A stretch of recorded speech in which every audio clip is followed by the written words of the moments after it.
कोणत्या पद्धतीने चालवायचा.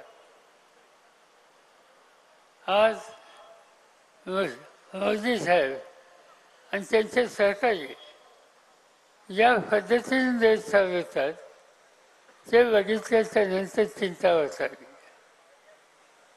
देश चालवणं याचा अर्थ लोकशाहीच्या मार्गाने लोकांना विश्वासात घेऊन त्यांच्या संमतीनं देशाचा कारभार करणं ही लोकशाहीची महत्त्वाची गरज आहे. आज काय चित्र दिसतंय, स्थानिक पातळीवर लोकशाही दिसते. आज पंचायत समितीच्या निवडणुका झाल्यात, जिल्हा परिषदेच्या निवडणुका झाल्यात, इथल्या नगरपालिकेच्या निवडणुका झाल्यात.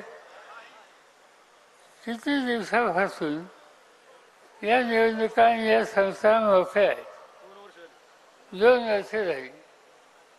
आता 2 वर्ष तुम्ही निवडणुकाच घेणार असाल आणि इथून सुरुवात करणार असाल तर आणखी काही दिवसांनी कदाचित विधानसभा आणि लोकसभा याच्या निवडणुका न घेण्याची दुर्बुद्धी ही राज्यकर्त्यांना सुचण्याची शक्यता नाकारता येते. आणि ते चित्र दिसते. आता जे मोदी साहेब ठिकठिकाणी सांगतात 400 के पार, खरं म्हणजे त्या देशाच्या एकंदर सगळ्या लोकसभेच्या जागा आहेत त्याच त्यांना खरं म्हणजे तर मिळाले असल्याचा आनंद आहे. 400 के पार कशासाठी 400 के पार? 400 के पार याचा अर्थ असा आहे की त्यांना हव्या पद्धतीनं या देशात कायदे करून ते कायद्याच्यासाठी लागणाऱ्या खासदारांची संख्या ही मला हवी आहे. आणि त्याचे काम करायचे की बाबासाहेब आंबेडकरांनी या देशाला दिलेली घटना तिच्यात परिवर्तन करायचे. या टीका झाली देशाचं त्यावेळी ते सांगतात की संविधानाचा परिवर्तनाचा विचार आमच्या मनात नाही.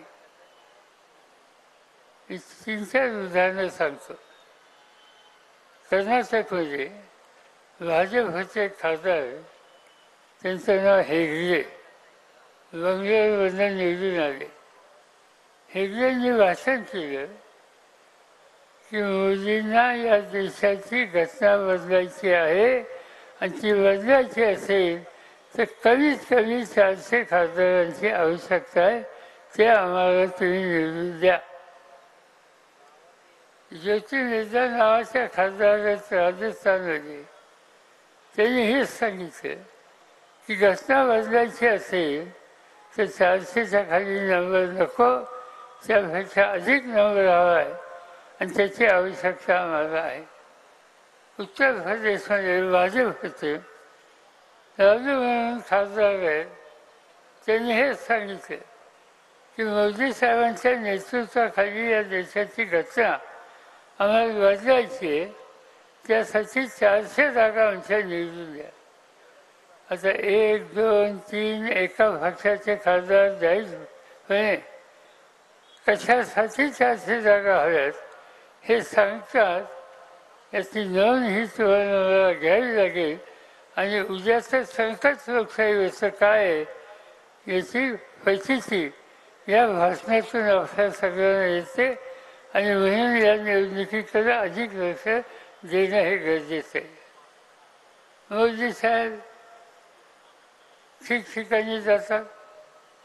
महाराष्ट्रात आल्याच्या नंतर आम्हा लोकांची आठवण करतात, टीका टिप्पणी करतात.